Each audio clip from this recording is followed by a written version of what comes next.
By the third day, every crew on Waystation Orveth had stopped pretending they weren't furious. They paced the transit concourse in clusters. Theresi haulers, a Vorith bulk freight delegation, 2 squads of coalition auxiliary marines whose leave had expired the day prior, and who kept looking at their commanders with the specific expression of men trying very hard not to say anything. 41 ships in the docking bays. Not one cleared for departure. 3 days of that. I sat at a canteen table with Cress and ate reconstituted noodles from a paper cup.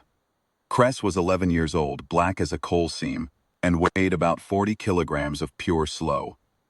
He lay under the table with his chin on my boot, and made the sound he made when he was content. It was something between a sigh and a groan, and which I had once tried to describe to a vet on Earth, and failed entirely. He was not concerned about Director Halvane. He was not concerned about the docking freeze. He was, as far as I could tell, thinking about the piece of dried protein strip I had given him 20 minutes ago, and whether there was any possibility of another one. There wasn't, but he was optimistic.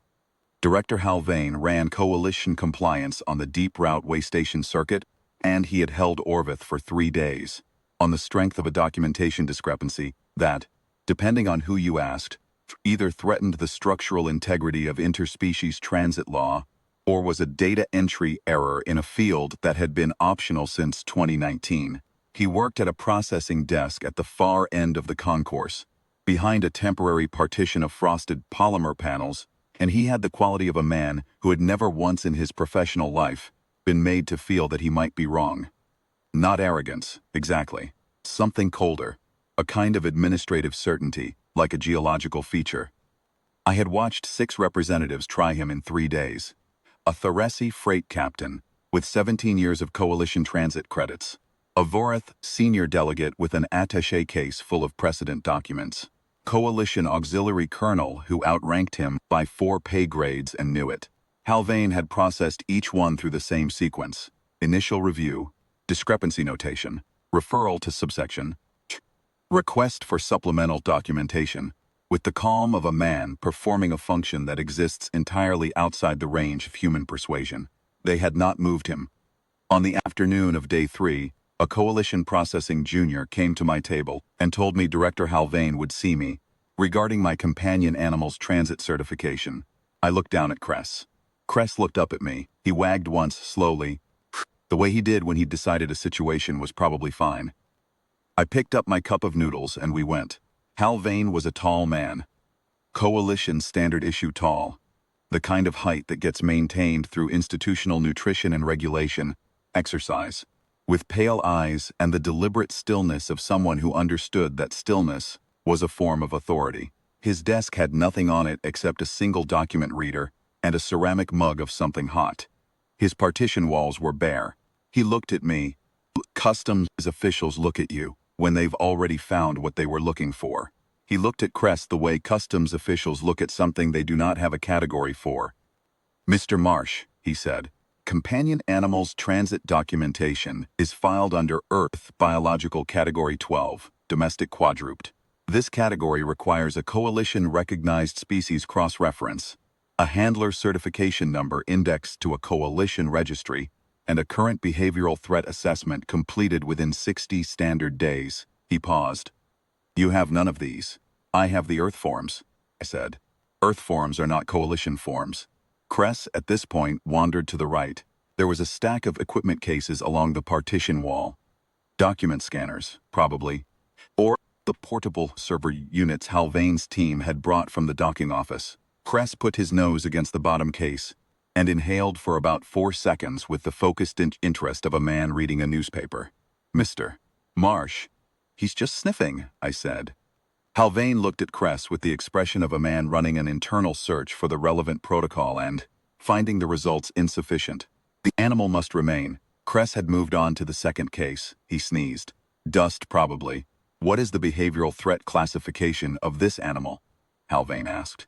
His voice had not changed. He was still operating entirely within his administrative register.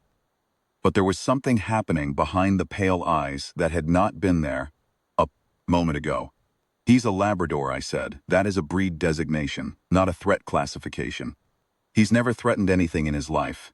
I said. He once spent 40 minutes trying to make friends with a parking bollard.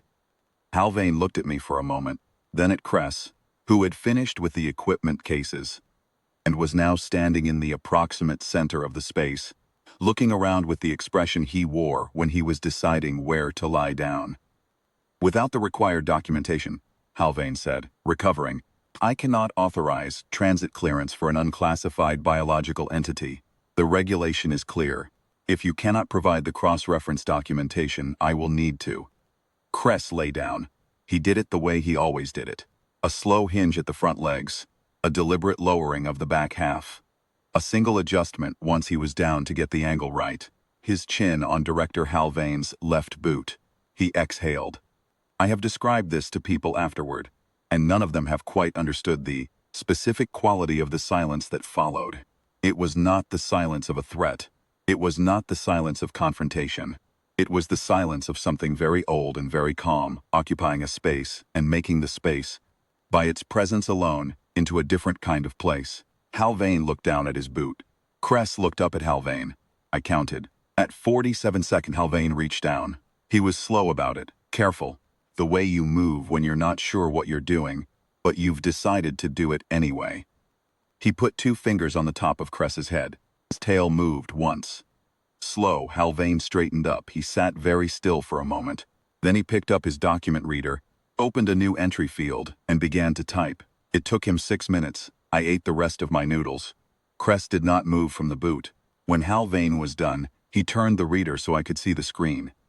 At the top of a new transit certification form, in the species classification field, he had typed, Panyan, unclassified, Earth-Oasian, threat level, indeterminate. Below that, in the behavioral notes field, animal demonstrates advanced territorial assessment behaviors consistent with apex environmental orientation. Handler maintains full situational competence. Transit clearance granted, all routes, indefinite validity. He stamped it. The seal went through 3 layers of coalition authentication. He handed me the form. The docking holds on this station are cleared as of this timestamp, he said. His voice was entirely level. All vessels are authorized for departure. I folded the form and put it in my jacket. Appreciate it, I said. I clipped Cress's lead. He stood up slowly, the way old dogs do, working through each joint in sequence. He didn't look at Halvane again. He walked toward the concourse doors with the unhurried certainty of something that has finished what it came to do. Behind us, I heard the docking bay announcements begin. 41 ships finally moving. I don't know what Halvane wrote in his compliance report. I don't know what flag, if any, sits on that transit form in whatever coalition database houses the record. I know that when I showed the certification to the gate officer at Bay 19, she read the threat level field, looked at Cress, and laughed, a short, surprised sound, like something had caught her off guard. Cress wagged at her. She waved us through. He slept the entire flight. I watched him for a while, the slow rise and fall of his ribs, thought about the look on Halvane's face in those 47 seconds. Not fear. Not exactly. Something older than fear.